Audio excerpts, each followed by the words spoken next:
I think about it and I think about what we are trying to do as financial services firms, I think we have to be authentic in our response to this issue. We have to show we mean it.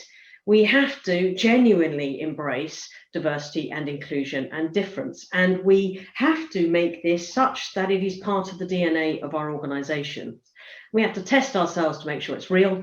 And by the way, we have to be uncomfortable sometimes with the output of it, because truly difference is about not necessarily agreeing with each other all the time. In fact, having a little bit more challenge in the room, my view. So when I think about it, when I was asked, well, what do you actually do about it?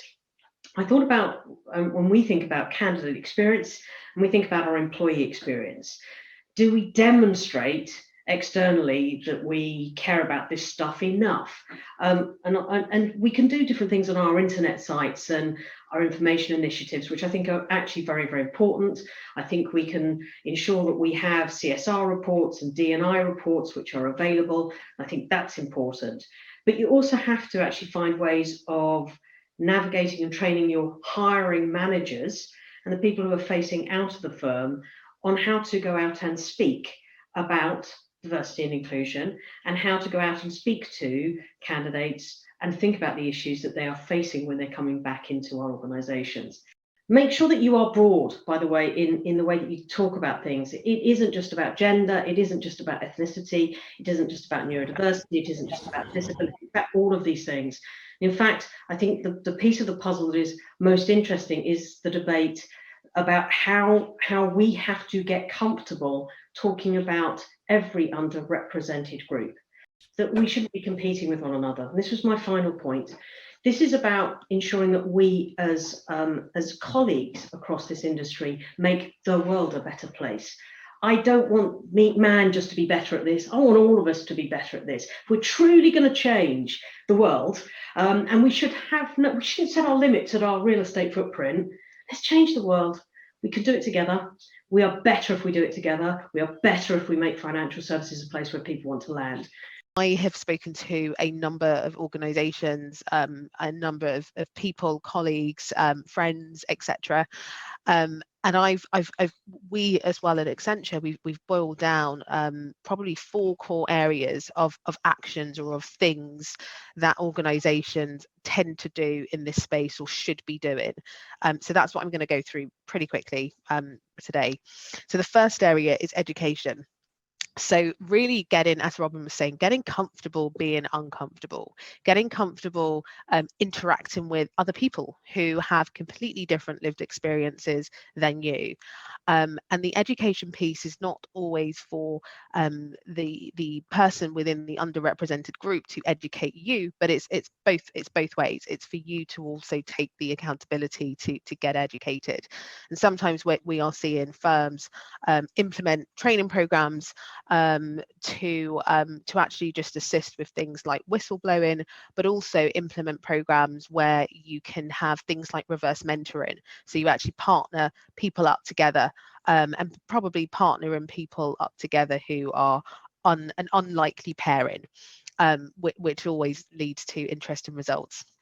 The second topic, just conscious of time, is advocation. So being able to be an advocate for something and for this topic, but be a proud advocate. So, get behind your colleagues, get behind your employees, your people on social media. If there's something to be recognised or to be appreciated, get behind it proudly. Don't just maybe forward it, maybe share it, maybe comment, but actually be a proud and loud advocate. Third thing is investing. So invest in time and invest in money, right? Invest in both of those things wisely within your community, within the firm, but also outside in the broader community. And this could be investing in specific leadership programs. We hear a lot about trying to get organizations to get a bit more equilibrium at C-suite level, at senior leadership levels, and that means really taking people up through the firm as well as hiring in. So really really investing in your mid-level managers to actually get them through the organization. And again, partnering with strong sponsors, as I mentioned in the previous point, so making sure that those people have strong sponsors, but you've also invested in a leadership program to actually develop that particular group of people. And again, it's just about getting everyone to a level playing field. There's also a lot of things that you can do to invest in your communities. Whether that is supporting local businesses. One of the conversations that I've been having outside of Accenture is really thinking about how we can support more, for example, Black-owned businesses in the City of London. So we know that organisations like all the people, all of you on this call have probably got a lot, you've probably got agendas already in place in your organisations. Small to medium enterprises and startups probably don't have the luxury of having all the capabilities and the tools that big organizations have. So actually, how can you give back to the community? And another thing that I would like to say on community is schools. And I probably should have mentioned it in the education piece, because this stuff starts from early. It starts when we're young. How do we teach our kids to ensure that they are actually being inclusive as well in the playground, etc.?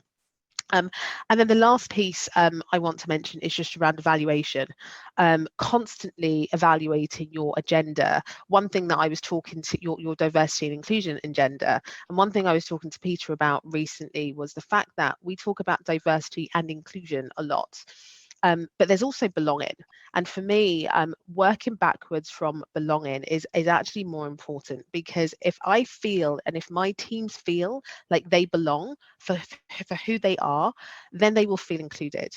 And then we should naturally hit our diversity stats, because by virtue we're making everyone feel like they belong, and we're making everyone feel like they are included. Recap: educate, advocate, invest, and evaluate. I talk about inclusion and diversity instead of diversity and inclusion, because I think we've spent far too much time just focusing on diversity, and just thinking about, can we have enough people of color? Can we have enough LGBTQ plus people? Can we have enough people with a disability? Without thinking about what's the underlying culture in the organization to allow all of these people not only to survive, but to thrive and to succeed. So I now talk about inclusion and diversity. And I guess the other point I would say is, diversity is a numbers game. Yeah, it's a stat, it's an outcome. But inclusion is something that you have to work at. You have to actually cultivate it. And it's hard. It takes time. It doesn't happen overnight. But it actually is about, and something that Oluchi mentioned, it's creating that environment where everyone feels valued and able to contribute. So when we think about inclusion, we tend to say that it's a combination of a sense of belonging, a sense of fairness, and a sense of trust. And personally, I think that if you can create that, and you can bring a personal sense of purpose for your employees, then you're 90 whatever percent of the way there in terms of really creating strong engagement and really unlocking that ability for people to absolutely perform at their best and really look to exceed expectations at work. All the research out there shows that organizations that get it right, not only retain and develop their talent, but they actually are typically more innovative, more creative. They make better decisions. They're more profitable. And there's been an awful lot of discussion around conduct and risk, and avoiding groupthink, all of those good things. But actually, also companies that are inclusive have greater insights into their customers and their communities. And so it does really help them to be more competitive.